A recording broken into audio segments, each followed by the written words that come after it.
ইরানে বিক্ষোভ হয়েছে, মানে সরকার পড়ে যায় টালমাটাল অবস্থা। ডোনাল্ড ট্রাম্প, আমেরিকার প্রেসিডেন্ট, তিনি একেবারে ওপেনলি, নেকেডলি তিনি ইরানের বিক্ষোভকারীদের সমর্থন জানিয়েছেন। বহু নাটক, আমি সেই ইতিহাসে যেতে চাই না। বাংলাদেশে ইরানের অ্যাম্বাসেডর তিনি একটি প্রেস কনফারেন্স করেছেন। আচ্ছা, তার আগে আমি আপনাদেরকে বলি, তারেক রহমান, আম জনতা পার্টির তারেক রহমান একটা টক শোতে বলেছেন না যে ইরানের বিদ্রোহ, এটা বিপ্লব বা বিক্ষোভ আন্দোলন যেটাই বলেন, এটা পিছিয়ে গেছে, এটা সফল হয়নি, কারণ ইরানের সেনাবাহিনী বিক্ষোভকারীদের সমর্থন করেনি, তারা বিক্ষোভকারীদের প্রতিরোধ করেছে। এবং সেখানে তারেক রহমান এটাও বলেছে যে 5 আগস্টে বাংলাদেশ সেনাবাহিনী যদি বিক্ষোভকারীদেরকে দমন করতো তাহলে শেখ হাসিনার পতন ঘটতো না, এবং হচ্ছে আমি তারেক রহমানকে কোট করছি, এবং তারা যারা আন্দোলন করেছে তাদেরকে জেলে যেতে হবে। এই সময় আমাদের সামনে এই খবর দেখেন, ঢাকায় ইরানের রাষ্ট্রদূত, নিরাপত্তা বাহিনী প্রতিরোধ না করলে বিপর্যয় ঘটে যেত। এরপরে উনি যে কথাগুলো বলেছেন, আপনারা কেউ আমাদের দেশের সাথে মিলানোর চেষ্টা করবেন না কাইন্ডলি। আমার জাস্ট খবরটা আকর্ষণীয় মনে হয়েছে, তাই আমি আপনাদের সামনে তুলে ধরা। ঢাকায় ইরানের রাষ্ট্রদূত জলিল রিহিমি জাহানাবাদী বলেন, ইরানকে একেবারে ধ্বংস করে নতজানু হতে বাধ্য করতে বিদেশি শক্তি সন্ত্রাসী গোষ্ঠীকে সরকারের বিরুদ্ধে লেলিয়ে দিয়েছিল। পরের লাইনটা গুরুত্বপূর্ণ, পুলিশ ও নিরাপত্তা বাহিনী যদি তাদের প্রতিরোধ না করত তবে দেশে বিপর্যয় ঘটত।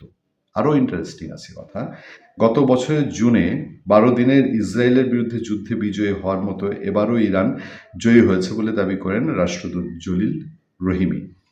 সোমবার সকালে ঢাকায় ইরান দূতাবাসে সাংবাদিকদের সঙ্গে মত বিনিময়ে কথা বলেন রাষ্ট্রদূত। ইরানের চলমান পরিস্থিতি নিয়ে ইরান দূতাবাস কয়েকজন গণমাধ্যম কর্মীর সঙ্গে এই মত বিনিময়ের আয়োজন করে। এবার তিনি বলছেন যে মার্কিন নিষেধাজ্ঞায় ইরানের জনগণের কষ্ট হচ্ছিল। গত 28 ডিসেম্বর থেকে তারা শান্তিপূর্ণ আন্দোলন শুরু করে। প্রথম 3 দিন আন্দোলন শান্তিপূর্ণ ছিল। 7 জানুয়ারির পর পরিস্থিতি ভিন্ন দিকে মোড় নেয়। বাংলাদেশের কোটা বিরোধী আন্দোলন প্রথম দিকে শান্তিপূর্ণ ছিল, এর সাথে কেউ এটা মেলানোর চেষ্টা করবেন না।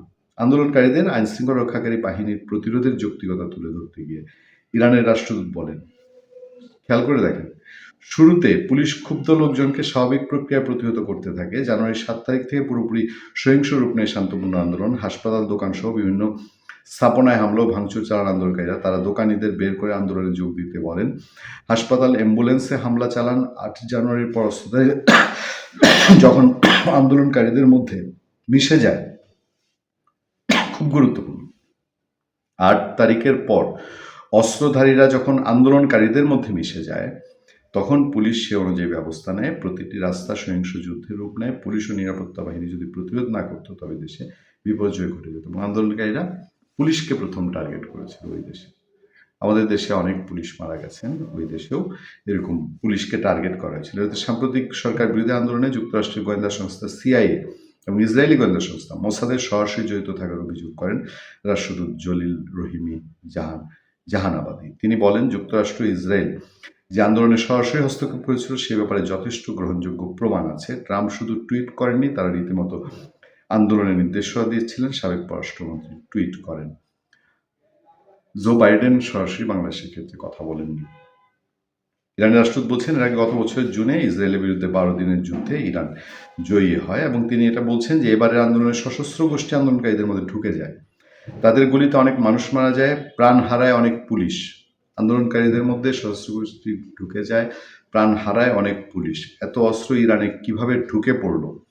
এত অস্ত্র ইরানে কিভাবে ঢুকে পড়লো? সে প্রশ্নের জবাবে রাষ্ট্রদূত বলেন, ইরানের সঙ্গে আফগানিস্তান, ইরাক, তুর্কমেনিস্তানের সীমান্ত রয়েছে। আফগানিস্তান ও ইরাকে বহু বছর যুক্তরাষ্ট্র অবস্থান করেছে। ইরানের প্রতিবেশী দেশ থেকে অস্ত্র ঢুকে পড়া, প্রশিক্ষণ নেওয়ার ঘটনা নতুন নয়, আর এটা হুট করে ঘটেনি। দীর্ঘদিন ধরে সেখানে সশস্ত্র গোষ্ঠীকে যুক্তরাষ্ট্র সামরিক প্রশিক্ষণ দিয়েছে। আমি আবারও রিকোয়েস্ট করছি, আপনারা বাংলাদেশের সঙ্গে কিছু মেলানোর চেষ্টা করবেন না। ভালো থাকবেন, সুস্থ থাকবেন। আপনাদের সাথে আমি আতিক রহমান, পূর্ণিয়া।